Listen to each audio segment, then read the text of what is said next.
Assalamualaikum warahmatullahi wabarakatuh. Alhamdulillah wassalatu wassalamu ala Rasulillah wa ala alihi wa sahbihi wa man sara ala nahjihi wastanna bisunnatihi ila yaumil qiyamah. Amma ba'd. Rabbana Allahumma zuqna ilman nafi'a wa rizqan tayyiba wa amalan mutaqabbala.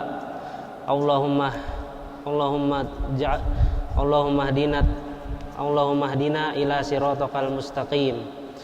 Jamaah hadirin para tamu Allah Azza wa Jalla yang semoga diberkahi dan dirahmati Allah Subhanahu wa taala. Alhamdulillah telah bertemu kembali kita dalam kajian Riyadhus Shalihin min kalam Sayyidil Mursalin yang ditulis oleh Imam Abu Zakaria Yahya ibn Syaraf An-Nawawi rahimahullahu taala, melanjutkan ayat yang telah disampaikan oleh Ustadz Arif Usman hafizahullah ta'ala yang berbunyi,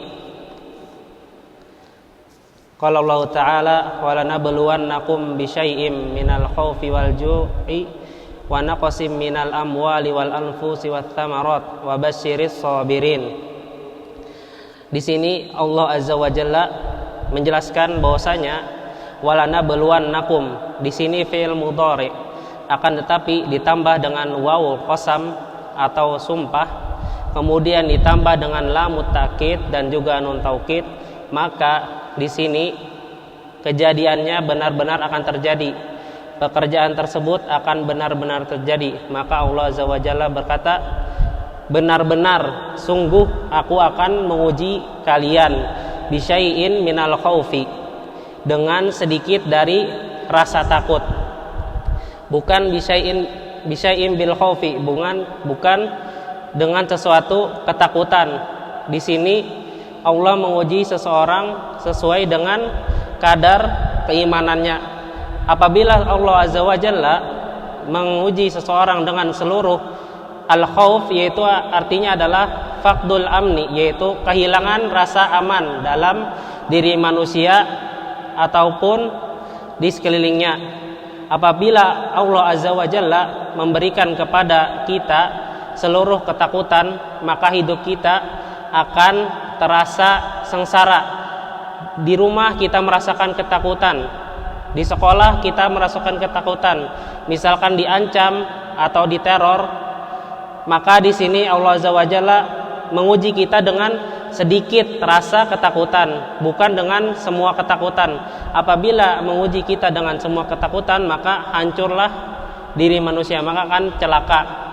Maka Allah Azza wa Jalla benar-benar akan menguji rasa dengan sesuatu dari ketakutan.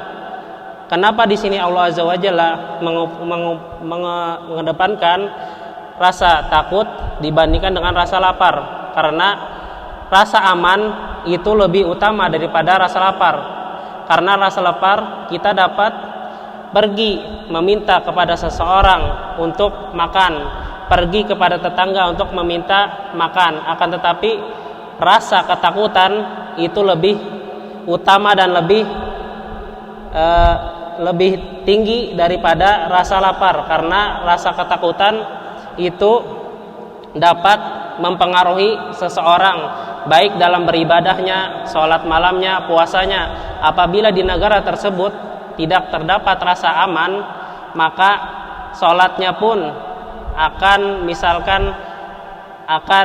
di rumah misalkan, atau di masjid, gara-gara ada perperangan atau tidak aman dalam negara tersebut. Berbeda dengan ada rasa lapar saja, maka Allah Azza wa Jalla mengedepankan, di antara hikmahnya adalah mengedepankan rasa takut daripada rasa lapar. Kemudian Syekh Utsaimin rahimahullah taala menjelaskan bahwasanya al-ju' ini di sini dibawa dalam kedua makna. Yang pertama adalah wabah lapar. Maksudnya di sini wabah lapar adalah waliyadzubillah, yang mungkin sekarang itu telah kita rasakan. Misalkan kita makan satu piring, akan tetapi kita belum merasa kenyang, merasa puas, maka disinilah yang manusia tersebut diuji dengan rasa lapar, yaitu wabah merasa lapar. Kemudian penafsiran kedua yaitu adalah kekeringan, jadbun, yakni alju di sini bermakna kekeringan. Maka pada suatu negara atau suatu daerah apabila terdapat kekeringan, maka daerah tersebut mengalami yang namanya masa penceklik dan tidak bisa makan, otomatis semuanya kelaparan. Maka di sini ada dua makna. Yang pertama adalah wabah kelaparan, yang kedua adalah masa kekeringan. Kemudian wa naqsim minal amwali wal anfusi wath thamarat. Wa naqsim minal amwal, Syekh Utsaimin rahimahullah taala menjelaskan bahwasanya kekurangan ekonomi. Adapun Ibnu Katsir rahimahullah menjelaskan bahwasanya hilangnya sebagian harta. Maksudnya di sini adalah dicuri, dirampok, maupun berupa materi atau berupa lahan, misalkan kebakaran dan sebagainya. Kemudian wal anfus, yaitu kematian seseorang, yaitu kerabat dekat, kemudian ibu dan bapak dan aqarib, orang-orang terdekat. Wat thamarat, at-thamarat di sini adalah kehilangan buah-buahan. Maksudnya kehilangan buah-buahan ialah buah yang misalnya tumbuh pada satu pohon itu 5, seperti kurma misalkan dalam satu pohon bisa tumbuh 10 tangkai. Pada tahun tersebut Allah menguji dengan berbuah akan tetapi dengan 1 tangkai kurma saja.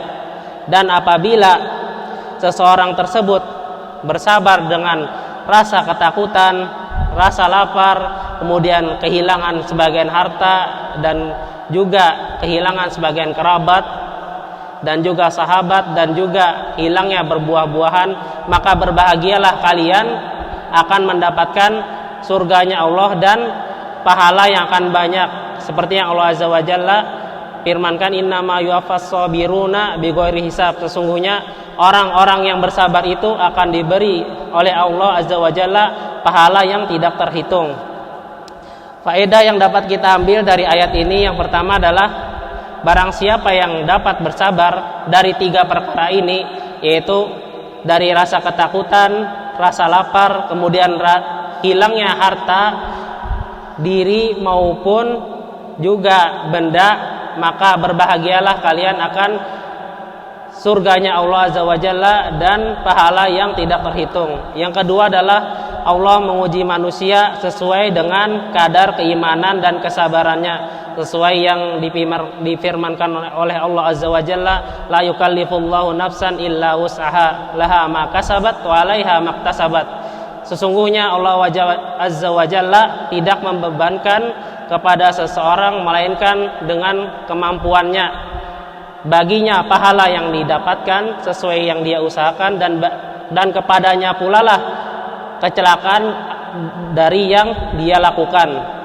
Kemudian faedah yang ketiga adalah sesungguhnya setelah kesusahan itu terdapat kemudahan atau kebahagiaan, seperti yang dikatakan di dalam firman Allah Azza wa Jalla yang di sini kita kaji, yaitu setelah mendapatkan kita musibah, rasa takut, rasa lapar, kemudian hilangnya harta, hilangnya karib kerabat, dan juga hilangnya buah-buahan yang biasanya tumbuh banyak namun sedikit, maka setelah itu ada kemudahan atau ada kabar gembira dari Allah Azza wa Jalla, wa basyiris sabirin. Dan juga Allah Azza wa Jalla berfirman, inna ma'al usri yusra, sesungguhnya dalam kesulitan itu ada kemudahan. Di dalam sini kita dapat mendapati faedah bahwasanya orang yang menemui suatu bencana atau musibah itu ada 4 macam, ada 4 golongan. Yang pertama adalah mutasakhit, yaitu orang yang murka. Misalkan dia ditimpa musibah, kehilangan uang, atau misalkan ditinggal oleh orang tuanya, maka dia berbicara sialan atau yang selainnya. Maka ini adalah orang yang golongan pertama. Ini adalah orang yang terbanyak di muka bumi. Kemudian yang kedua adalah orang yang sabir, orang yang bersabar akan musibah yang ditimpa, yang diberi oleh Allah Azza wa Jalla dengan bersabar. Kemudian yang ketiga adalah ridho. Orang tersebut, tahapan ketiga adalah orang yang meridhoi, dia ikhlas akan diterima musibah, akan tetapi dia belum senang, akan tapi dia cuma meridhoi apa yang diberikan musibah dari Allah Azza wa Jalla. Kemudian yang keempat adalah orang yang syakir, orang yang bersyukur. Malah apabila diberi oleh Allah Azza wa Jalla suatu bencana, maka dia bersyukur, bersenang, karena dengan bencana tersebut derajatnya akan diangkat oleh Allah Azza wa Jalla. Demikian yang saya sampaikan hari ini, semoga bermanfaat bagi diri saya pribadi dan bagi kalian semua. Salah khilaf dari saya pribadi dan dari syaitan. Subhanakallahumma rabbana wa bihamdika asyhadu an la ilaha illa anta astaghfiruka wa atubu ilaik. Assalamualaikum warahmatullahi wabarakatuh.